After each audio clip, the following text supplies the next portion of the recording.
आजू छठिया करतिया तो बौहर दुखित बाटी, बौहर दुखित बाटी हो। सासू नैहर खबरी पठाओ, पियरिया भैया लावे चुनरिया भैया लावाई हो। तोहरा तो नैहर बौहर दूरी बासे, भैया दुखित बाटे, भैया दुखित बाटे हो। बौहर घर ही माँ पियरी रंगो चौक चाढ़ी बैठो, चौक चाढ़ी बैठी वो हो। तो बौहर का कहती हैं, तोहरी पियरिया सासू नित काए, नित उठी पहिनब, नित उठी पहिनब हो।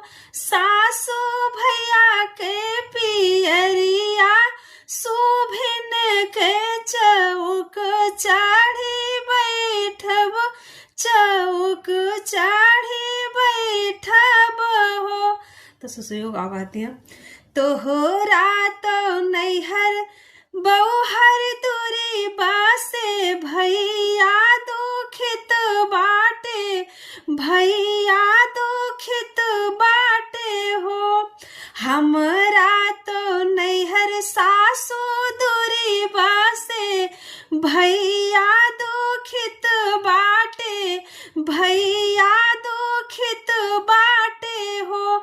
सासू बेची रही है ढले ताले वरिया, तो खड़े के बखरिया, तो खड़े के बखरिया नी हो। सासू बेची रही है हर के बयलवा, पियरिया भैया लई है, पियरिया भैया लई है हो।